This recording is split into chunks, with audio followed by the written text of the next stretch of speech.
Let's move towards the next assignment, MES 013, that is learning, learner and development.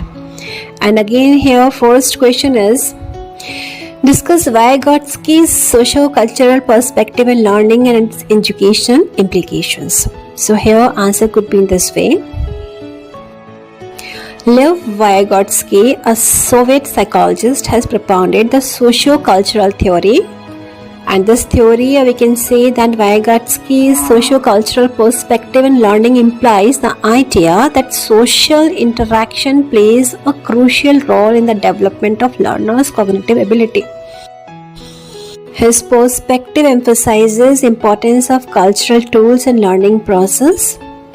As per him, culture is the main determinant of cognitive development and learning. It plays a significant role in human intellectual development and how human perceives the world. As per him, learning takes place through the interaction between child and the culture. He believes that young children are curious and actively involved in their own learning and development of new schema. Each culture provides its children tools of intellectual adaptation that allow them to use the basic mental functions more adaptively and effectively. And tools of intellectual adaptation is methods of thinking and problem-solving strategies that children internalize through social interactions with more knowledgeable members of society. How? As memory in young children is limited by biological factors. However, culture determines the type of memory strategy we develop.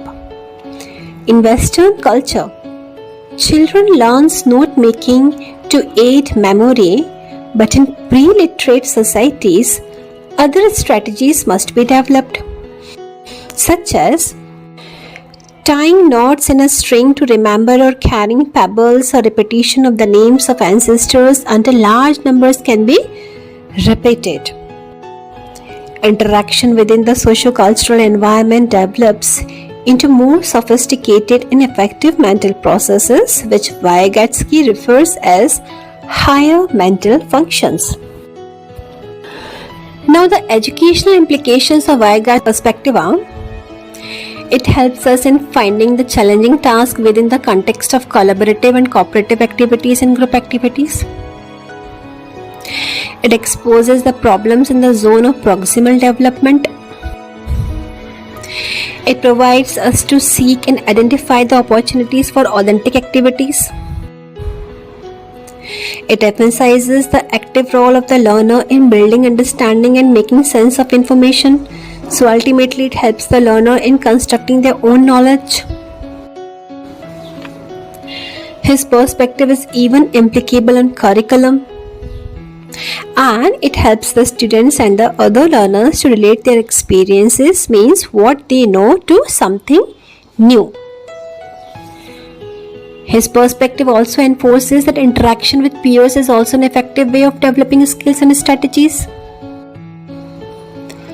Teachers can also use cooperative learning exercising where less competent children develop with help from more skillful peers. It directs the teachers to organize the teaching materials in a way that the concept in them can easily be acquired and processed by learner's mind. And the last is, it helps in the development of higher order thinking of the learners. So this is a very vital and significant perspective that practically proves that learning occurs during social interactions between individuals. Now MES 013 question 2 is, describe the nature and importance of learning languages and social sciences in school curriculum. So the answer could be in this way. Language plays a central role in learning. Whatever field a learner belongs, they assimilate new concepts by listening, talking, reading, and writing. And this is all comprised within the language periphery only. So it is evident that students learn in language So if their language is weak, definitely their learning will also be weak. Language actually acts as a constant component of higher order thinking skills and a necessary precondition for successful content writing. Approaches to the language could vary culture to culture, but at the end, the utility of language remains the same. Therefore, without adequate language means and strategies which are geared to formal education learners cannot be expected to take advantage of opportunities school normally offer. If students do not have an age-adequate command of subject literacy, they have no chance to meet the implicit expectations by teacher. Now comes to the point of social science. Social science is also holding an important place in school curriculum. Social science is basically the scientific study of human society and social relationships, which deals with human beings, their growth, development, behavior, resources they use, and various institutes they require to function and carry on their life smoothly. Family, workplace, school, government, judiciary, etc. All these aspects of life are interrelated and interdependent on one another. And today, in the era of technology, people are getting more dependent on technology to interact with virtual people on social media or apps. Somewhere the face-to-face interaction and sharing of joy and sorrows are left behind. In such scenario, it becomes more important to include social science in school curriculum to connect societal people with each other with harmony and to manage stress, anger and happiness too. The inclusion of social science in school curriculum signifies the importance of the subject and the role it plays in students' life. Social science is incorporated in the school curriculum through a combination of subjects like history, geography, anthropology, psychology, sociology, law, linguistics, politics, etc. These subjects are not the only areas students can study that come underneath the social science umbrella. Social science helps students to become better citizens. Subjects in social science like economics, political science, and history educate students on political ideologies, constitutional laws, citizenship, rights, and duties, therefore making the children aware of their roles and responsibilities, particularly in relation to social and civic affairs. By providing relevant information and knowledge, skills, and attitudes, the study of social science prepares students to grow up as active, responsible, and reflective members of society. It also teaches them to address societal and global concerns using literature, technology, and other identifiable community resources.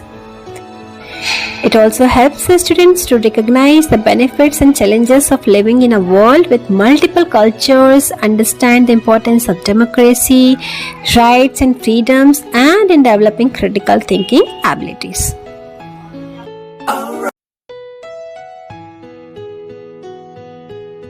So now ME013, the third question is, explain the concept of authentic activities. Take up any authentic task and explain how different skills can be developed collaboratively. So answer can be in this way. Concept of authentic activities is what actually? These are the tasks given to the students in the real world where they can apply what they learned in the class and continue to learn more in a setting that is relevant to them. The basic tenets of authentic learning activities include: learning activities relate to the real world and real life. It is important because we educators have noticed the gap between what students learn in class and its application to their real life. So, these authentic tasks, when given to students in real world where they can apply what they learned in class and continue to learn more in a setting that is relevant to them. The most fundamental premise of authentic learning activities is that they are based outside the classroom. The idea behind this is that material that is hand-fed to the students through lectures and notes can only go so far. But when students are given the chance to use what they have learned and to use it in a real life setting, they have the chance to personally own this material through practice. They also get the chance to see the ideas they learned come to life and recognize why they are important because they are relevant to life. Let's take a task that, when given to the students, will help out them in learning various skills, working collaboratively. Suppose I'm assigning the task to observe and also cooperate the particular local field farmer, right? The seasonal crop coming up and the various concerned activities.